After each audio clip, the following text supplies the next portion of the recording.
driven CNN and the legacy media to near bankruptcy, forced BlackRock to backtrack on ESG, and now we're seeing our conservative-dominated Supreme Court ending affirmative action and protecting religious liberty. In my Insiders Club, I show you concrete steps to take locally and online that will only keep this mass uprising going until the battle is won. Don't wait. Click the link in my description below and join my Courageous Patriots Insiders Club today.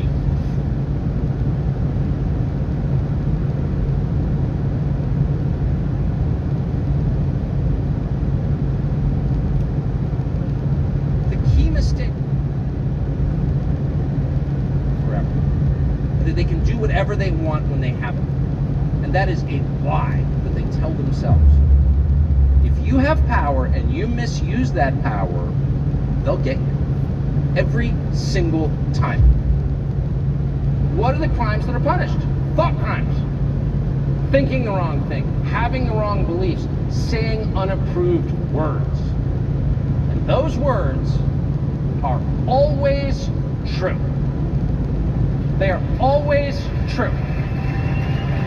So when you hear somebody, and by the way, it's so hard to know what's true. I mean, often, to the extent I ever talk to people, which is fairly rarely, no, but like, you know, going through an airport or something, I hate the news, it's all so dishonest, where do you get your news? And I always try to be honest and say I don't get any news. I don't read any news. Are you joking? I haven't had TV in like decades. I wouldn't read the New York Times. I don't want that in my head. Do you know what I mean? It's like worse than horrible. And it's just bad for you. You know, you don't put untrue things in your head on purpose.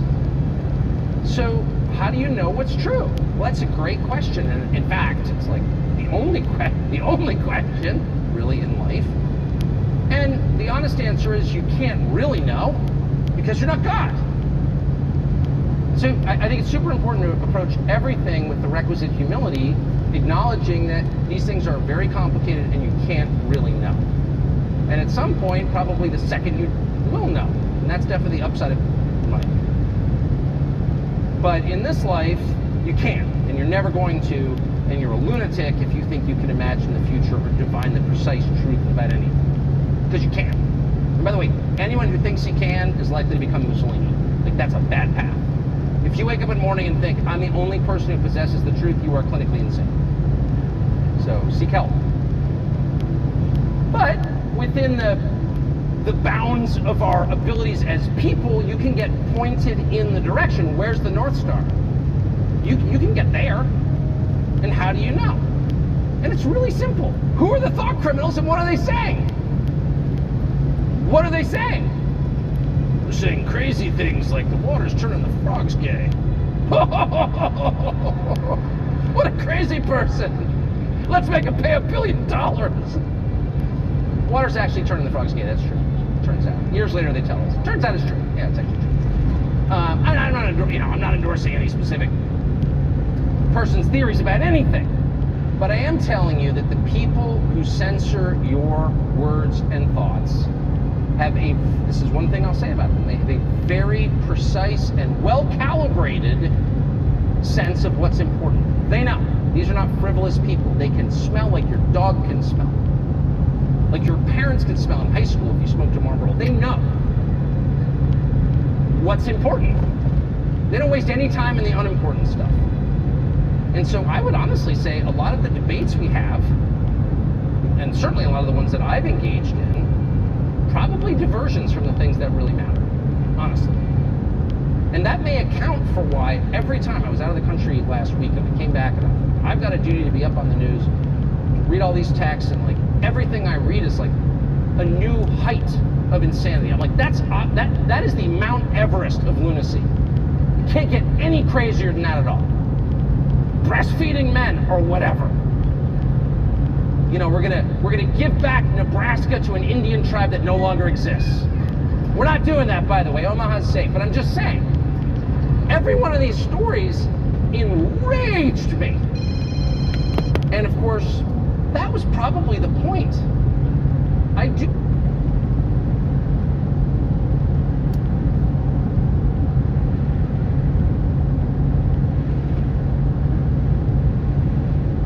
know anybody from California.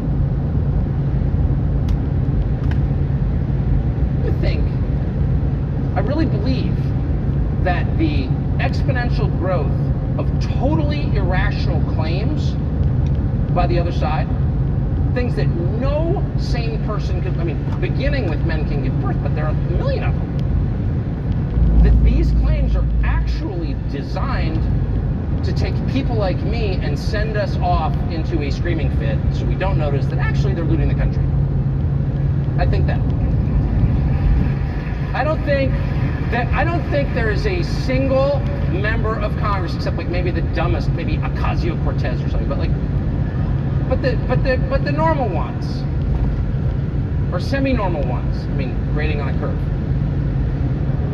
I don't think there's a single Democratic member of Congress who cares at all about trans rights. I don't think there's a single one who thinks men can breastfeed, because like not one in history ever has. Quite a bit of evidence to the contrary on that claim. I don't think they believe it. I really don't. By the way, it's super important to push back against them and to call them crazy, because they are. I'm not saying a retreat from these things at all. I'm merely saying if they throw a story in your face that's so nuts that you can only growl like a dog in response, they're probably doing that on purpose. And you should probably look around and ask yourself, what are the topics that no one's even pushing back on? What are the topics that their response is so ferocious that people are like, I don't want to deal with it? One of them is, now there's COVID, and of course the third is January 6th. And you have to ask, why is that? Well, it's not by accident, trust me. There is a reason. So, I don't know what, you know what, the thing about that story is just a mystery to me.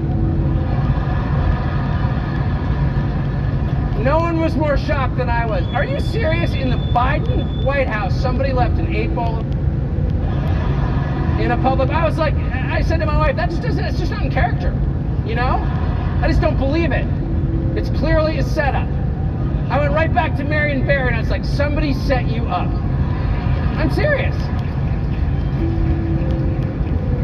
It was, you know what I mean? It was like, it was so, I'll stop with it. That was my favorite story of all time. Because it just explains all the behavior. It really does. I worked in the media business for my whole life, so I know what the behavior looks like. But it's like crazed and grandiose. I've got a plan. You're not going to believe it. It's unbelievable. It's going to totally work. What we're going to do is we're going to totally rearrange everything, okay?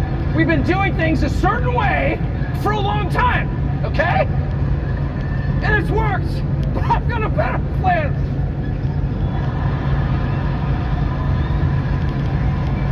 And that's their entire approach.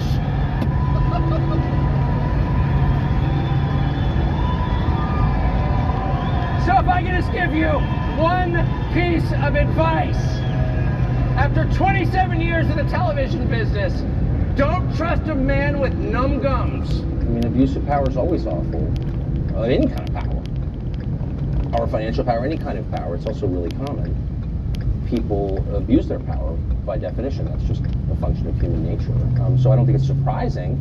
The details are always sort of jarring and jaw-dropping, and someone really did that. It's shocking, especially when it happens in an industry you're familiar with, to people you know, and it's even more awful in a way. But if you take 3 steps back, it shouldn't surprise you that famous people who sort of bask in public adulation all day long behave poorly when the cameras are off. Yeah, I believe in no, of course I don't. Yeah. Everything I say on television I sincerely believe, and if I can just put in a plug for my employer, one great thing about Fox, and this is totally sincere, is no one's ever told me what to say or what to think, ever, and not even any guidelines. So I feel completely free to say what I think, but often when people are yelling at me at untrained platforms or giving me the finger as I walk to lunch or whatever, on the those occasions when I can talk to them, you're awful on TV, you probably wouldn't like me in person either, because that's like kind of who I am. And one of the pitfalls, maybe the main pitfall of TV and of any kind of public job, is that you can wind up really caring what people you don't know think about you, and you're in effect again empowering strangers to control your life. And why would you? That's insane. Why would you ever do that? Right. So I'm naturally suited for this job because it's never occurred to me to sort of care what people who hate me think. I mean, I care about the ratings, and of course, I'm not impervious to it, but I'm not on social media. I'm not like trolling for affirmation from strangers. Why would you do that? I mean, you're never going to believe me, so it's probably pointless even to articulate it, but I really try not to think too much about how I'm viewed or what I say is going to be viewed, because it creates a kind of self-consciousness that drives you crazy. It's like looking in the mirror a lot or checking Twitter a lot. It pulls you out of yourself too much in a bad way. And you start seeing yourself through other people's eyes, and it diminishes you. It makes you jumpy and insecure, and all the things you don't want to be. If your goal is to, put on a good show and be happy and tell the truth, and you know what I mean? So I actually don't think a lot about that. But if you step back, I do think of my role as different from someone hosting a show on another channel. I mean, I feel like almost all the other news outlets that I see, and I've worked at most of them, are kind of in sync on what stories are important and how they ought to approach the stories. And that's fine, I'm not mad about it, but I think there ought to be a role for someone who's looking at stories that aren't covered by everybody else. I mean, the reason that Fox hired me was in part to sort of take an hour. I'm not in charge of Fox. I have no influence over the rest of the channel. I just have responsibility for an hour. And put on what you think is important, inherently important, or that you think is important anyway, and say what you think about it. And that's what I do. So it's totally disconnected from what Stephanie Ruhl's doing on MSNBC or Anderson Cooper. I'm not against them, but those aren't relevant markers to me at all. And in fact, I think, I said I wouldn't be critical, but I will say this, I do think that there is a kind of childish groupthink in the media a lot. Yeah. Where people are checking other outlets to ratify their own decisions, and I kind of get that. There is a wisdom in the judgment of the crowd. However, at some point you have to say, well, no, this is important for these reasons. Tell me why this is important. As to the Russia thing, I've done a lot of Russia segments, probably too many. But I think we inflate its importance. And I also, by the way, think we pay way too much attention to Trump. I've always thought that. Trump is moderately interesting. I don't know. I can only speak for my show. We're not talking about it that much. Okay. But I'm aware of. Yeah, you're not the one with the flip charts. I don't know. I mean,